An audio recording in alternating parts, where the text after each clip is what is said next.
Sharhin fina-finai da tarihin jarumai kashi na 162. A yau za mu tashi akan fim ɗin Raja. Fim ɗin da ya fito daga masana'antar shirya fina-finai ta kudancin Indiya da aka shirya shi da yaren Telugu, yayin da darakta Sampath Nandi ya ba da umarnin shirin fim ɗin. Sannan aka zuba taurarin 'yan wasa da suka kunshi Ram Charan, Tamanna Bhatia, Mukesh Rishi, Dev Gill, Kothasiri Basraho, Ajmal Amir, wanda shine karo na farko da jarumi Ajmal Amir ya fara fitowa a cikin fim, inda a cikin fim ɗin Raja ɗin ya fito a wasu ƙananan ɗauka a cikin fim ɗin na Raja.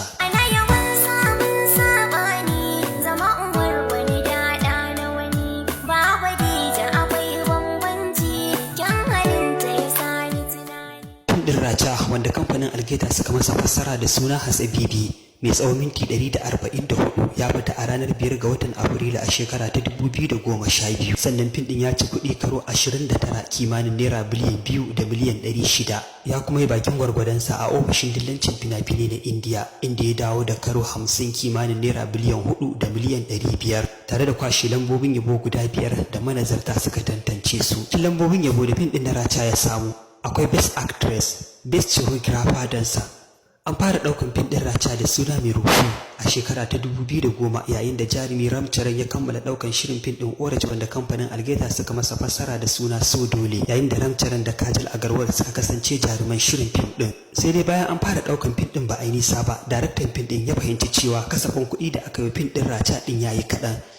Domin ko kasafin kuɗi da aka yi fim ɗin na Raja lalle tanadin kuɗin daraktan bai kai ba, don haka aka dakata da ɗaukan shirin fim ɗin na Raja zuwa shekara ta 2011. A shekara ta 2011 da aka zo za a ci gaba da ɗaukan shirin fim ɗin na Raja, hallau dai daraktan kuɗi ba su wadata a hannunsa ba, yayin da aka nemi jaruman fim ɗin da su rage kuɗin sallama da aka ayyana za a basu, inda Ram Charan ya amince da cewa zai rage wani kaso na kuɗin da aka ayyana cewa za a bashi na sallamar fim ɗin. Amma Kajal Agarwar jarumar da aka ayyana da farko za ta ja ragamar shirin fim ɗin, ita bata amince da rage wani kaso na kasafin sallama da aka ce za a bata ba. Wannan dalili shine yasa aka zare jaruma Kajal Agarwar daga jadawalin fim ɗin na Raja, inda aka maye gurbinta da Tamanna Bhatia. Halacci da jarumi Ram Charan yayi wajen rage kasafin kuɗin da aka ayyana za a bashi, yasa daraktan ya juye sunan fim ɗin daga Miripu zuwa suna Raja, wanda farkon sunan Ram shine yake nufin Ra, sannan Charan yake nufin Cha, idan aka hada ya zama Raja, kuma sai aka yi dace.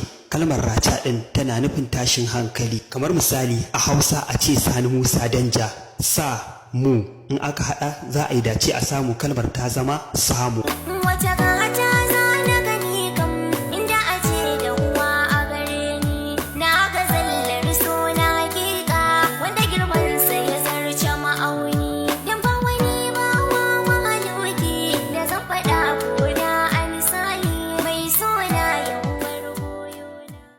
Sannan jarumi Ram Charan ya samu gurdiya a kafarsa yayin daukar wakar cikin fim din, wato Dillaku Dillaku.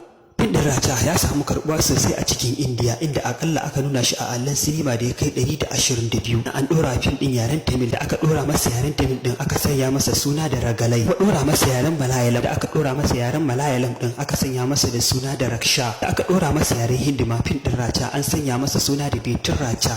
Babbar tashar satellite ta tauraron dan arifin ta sayi hakkin mallakar fim din, inda aka sa Halimatu take haska fim din na Raja akan kuɗi karo 11, kimanin naira biliyan 1 da miliyan 200. An kuma juyi fim din Raja da yaren Bangladesh sanya masa da suna Honeymoon. Amfani da gatarin arna da aka yi a cikin fim din Raja ya ba da tasiri a cikin wasu fina-finai, da a cikin fina-finan aka yi amfani da gatarin arna kamar yadda aka yi amfani da su a cikin fim din na Raja, wanda tasirinsa an ɗauko shi ne daga fim din na Raja. A cikin fina-finan da aka yi amfani da gatarin arnan dai sun hada da fim din Jen da kuma fim din Restaurant. Sannan a cikin fim din Agadu da ya fita a shekara ta 2014, an kwaikwayi rawar da aka yi a cikin fim din na Raja. Muna sanar muku da cewa muna tura fina-finai ta Telegram, kai tsaye ku tuntuɓe mu a wannan lamba. Ramas Azare kuke saurara.